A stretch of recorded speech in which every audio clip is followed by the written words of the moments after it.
안녕하십니까. 회계기준원입니다. 이번 스마트 강의에서는 KIFRS 제1105호 매각예정 비유동자산과 중단영업에 대해 알아보겠습니다. 이 기준서의 세부 내용을 알아보기 전에 이 기준서를 적용한 결과 매각예정 자산과 중단영업이 재무제표에 어떻게 표시되는지를 두 개의 사례를 통해 알아보도록 하겠습니다. 매각예정 자산은 매각예정 분류요건을 충족하는 비유동자산이나 처분자산 집단을 의미합니다. 비유동자산은 유동자산의 정의를 충족하지 못하는 자산으로서 대차 대제표 1로부터 12개월 후에 회수가 예상되는 금액을 포함하는 자산입니다. 처분자산 집단은 단위거래를 통해 매각이나 다른 방법으로 함께 처분될 예정인 자산의 집합과 그 자산이나 자산 집합과 직접 관련되어 이전될 부채를 의미합니다. 첫 번째 사례에서는 매각 예정 자산에 해당하는 처분자산 집단을 재무제표에 표시하는 방법을 알아보겠습니다. 먼저 유형자산 6,600원과 지분상품에 대한 투자 1,400원으로 구성된 처분자산 집단 8,000원을 매각 예정 비유동 자산으로 분류하여 다른 자산과 별도로 재무상태표에 표시합니다. 한편 처분자산 집단의 구성 요소 중 하나인 지분상품에 대한 투자와 관련하여 인식한 기타 포괄손익 400원은 별도의 자본 항목으로 표시합니다. 또한 매각 예정 비유동 자산과 직접 관련된 부채 3,300원을 다른 부채와 별도로 재무상태표에 표시합니다. 그리고 매각 예정 비유동 자산 8,000원과 매각 예정 비유동 자산과 직접 관련된 부채 3,300원은 다른 자산과 부채와 상계하여 표시하지 않습니다. 또한 보고기간 말 현재 매각 예정으로 분류하여 재무상태표에 처분자산 집단으로 표시하더라도 과거 기간인 X4년도 말에 대한 비교 재무상태표는 제작성하지 않습니다. 이러한 재무제표 사항 외에 추가적으로 매각 예정으로 분류된 자산과 부채의 상세 내역과 매각 관련 사실과 상황, 처분을 기대하게 하는 사실과 상황 및 기대되는 처분의 방법과 시기 등을 공시합니다. 두 번째 사례를 통해 중단영업의 포괄손익계산서에 표시하는 방법을 알아보겠습니다.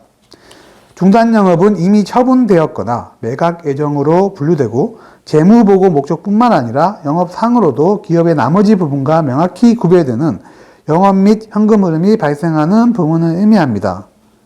또한 별도의 주요 사업 계열이나 영업지역에 해당하거나 또는 별도의 주요 사업 계열이나 영업지역을 처분하려는 단위 계획의 일부이거나 또는 매각만의 목적으로 취득한 종속기업에 해당하여야 합니다. 중단영업은 포괄손익계산서에 단위금액으로 표시하고 단위금액에 대한 분석을 주석에 표시하거나 개성영업과 구분되는 포괄손익계산서의 별도 부분으로 제시하여야 합니다. 회사가 발행한 X2년 12월 31일로 종료하는 회계연도의 포괄손익계산서는 다음과 같습니다. 세후 중단 영업이익을 포괄손익계산서에 단위금액으로 표시하고 있습니다.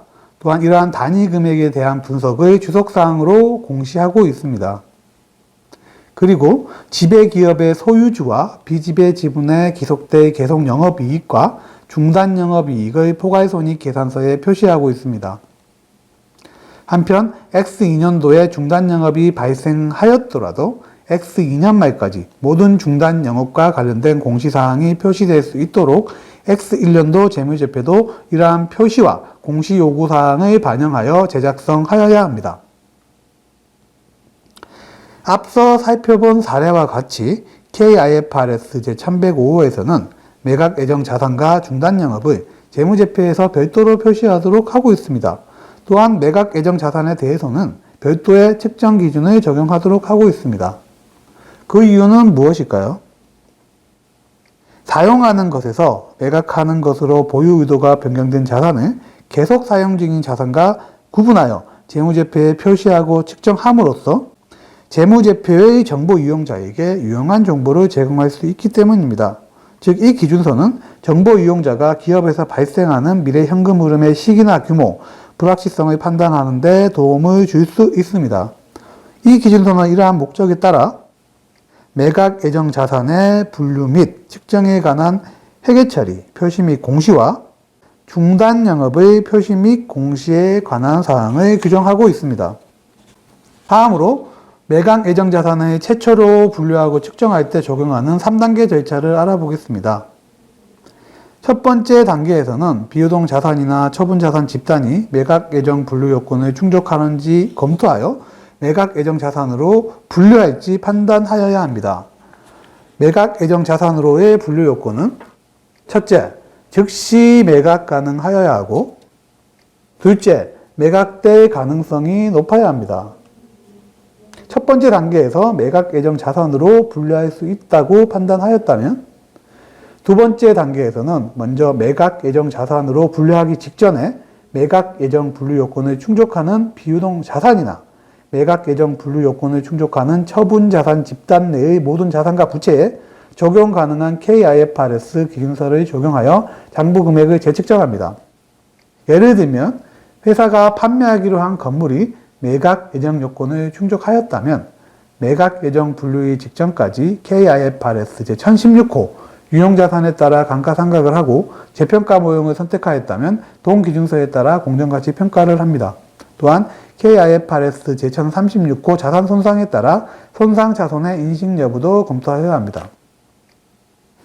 해당 비유동 자산이나 처분 자산 집단의 매각 예정으로 분류한 후에는 KIFRS 제1105호에 따라 승공정 가치와 장부 금액 중 작은 금액으로 측정합니다. 처분 자산 집단이 제1105호의 측정 규정이 적용되는 비유동 자산과 해당 측정 규정이 적용되지 않는 비유동 자산을 모두 포함하고 있다면 처분 자산 집단 전체에 제1105호의 측정 규정을 적용합니다. 한편 순공정 가치는 공정가치에서 매각 부대 원가를 차감한 금액입니다. 여기서 공정가치는 측정일에 시장 참여자 사이의 정상거래에서 자산을 매도할 때 수취하거나 부채를 이전할 때 지급하게 될 가격을 의미합니다. 또한 매각 부대 원가는 처분에 직접 기록되는 증분 원가를 의미하며 금융 원가와 법인세 비용은 매각 부대 원가에서 제외합니다. 세 번째 단계에서는 손상 차손을 인식합니다. 다만 세 번째 단계를 수행하기 위해서는 순공정 가치 금액이 장부 금액보다 작아야 합니다. 손상 차손을 처분 자산 집단에 배분하는 방법을 살펴보면 손상 차손을 영업권에 먼저 배분하고 남은 손상 차손 금액은 제1105호의 측정 규정에 적용을 받는 비유동 자산에만 배분하며 배분 금액은 해당 비유동 자산의 장부 금액을 기준으로 합니다. 매각 예정으로 분류하는 요건을 알아보도록 하겠습니다. 이는 앞에서 설명드린 단계 중 1단계에 적용되는 사항입니다. 비유동 자산이나 처분 자산 집단의 매각 예정으로 분류하기 위해서는 두 가지 조건을 충족해야 하는데, 첫째, 현재의 상태로 통상적이고 간섭적인 거래 조건만으로 즉시 매각이 가능해야 하고, 둘째, 매각될 가능성이 매우 높아야 합니다. 두 번째 조건에 해당하는 매각될 가능성이 매우 높으려면 적절한 지위의 경영진이 자산 또는 처분 자산 집단의 매각 계획을 확약하여야 하고, 회사가 매수자를 물색하고 매각 계획을 이행하기 위한 적극적인 업무 진행을 이미 시작하였어야 합니다. 그리고 당해 자산 또는 처분 자산 집단의 현행 공정가치와 비교하여 합리적인 가격으로 적극적으로 매각을 추진해야 하며, 분류 시점에서 1년 이내에 매각이 완료될 것으로 예상되어야 합니다. 다만 매각 기간이 1년을 초과할 것으로 예상되더라도 회사가 여전히 해당 자산 또는 처분 자산 집단의 매각 계획을 확약한다는 충분한 증거가 존재한다면 1년 이내 매각 완료 요건을 예외적으로 적용하지 않습니다. 다음으로 매각 계획을 이행하기 위해 필요한 조치를 고려할 때 그 계획이 유의적으로 변경되거나 철회될 가능성이 낮다고 판단되어야 합니다. 그리고 자산 또는 처분 자산 집단을 매각하기 위해 주주의 승인이 요구되는 경우 매각될 가능성이 매우 높은지에 대한 평가의 일환으로 주주의 승인 가능성을 고려하여야 합니다. 매각 예정 분류 조건 중 첫 번째 조건인 즉시 매각 가능 여부를 판단하는 사례를 보겠습니다. 회사는 본사 건물 매각 계획을 확약하고 매수자를 물색하기 시작하였습니다. 첫 번째 케이스에서 회사는 새로운 본사 건물이 완공될 때까지 기존 건물을 사용하는데, 건물을 비우는 데 필요한 시간은 그 건물을 판매하는 데 통상적이고 간섭적으로 소요되는 정도입니다. 이러한 경우에는 회사가 건물을 비우는 데 많은 시간이 소요되지 않을 것으로 보입니다. 따라서 매각 계획을 확약한 날에 즉시 매각 가능하다고 판단할 수 있습니다. 두 번째 케이스를 보겠습니다. 회사는 기존 건물을 미래에 매각할 것이라는 확정 계약을 이미 체결한 상태입니다. 여기서 확정 계약이란 모든 계약 당사자에 대해 구속력이 있으며 법적으로 집행 가능한 약정입니다. 이 약정은 독립적인 계약 당사자와 맺은 계약을 의미합니다. 이 계약은 가격과 거래 시기를 포함하여 유의적인 계약 조건이 모두 정해져 있고 계약을 이행할 가능성을 매우 높이기 위해 계약을 불이행하는 경우 불이행한 계약 당사자가 부담할 불이익 조건이 충분히 큰 계약입니다. 이러한 확정 계약에도 불구하고 회사는 새로운 본사 건물이 완공될 때까지 기존 건물을 사용할 것이고 새 건물이 완공되고 기존 건물을 비울 때까지는 기존 건물을 구매자에게 이전할 의사가 없습니다. 두 번째 케이스의 경우 확정 계약을 체결하였더라도 기존 건물에 대한 양도 시기가 매도자에 의해 지연되므로 매각 계획을 확약한 날에 건물을 즉시 매각 가능하다고 볼 수 없습니다. 이러한 경우 새 건물이 완공되어야 즉시 매각 가능하다고 판단할 수 있습니다. 다음으로 매각 예정 자산의 측정 관련 사항을 알아보도록 하겠습니다. 이는 앞에서 설명드린 단계 중 2단계에 적용되는 사항입니다. 매각 예정 분류 요건을 충족하는 비유동 자산이나 처분자산 집단, 즉 매각 예정 자산은 공정가치에서 매각 부대원가를 자감한 순공정가치와 장부 금액 중 작은 금액으로 측정하며 매각 예정으로 분류하는 시점부터 감가상각을 중단합니다.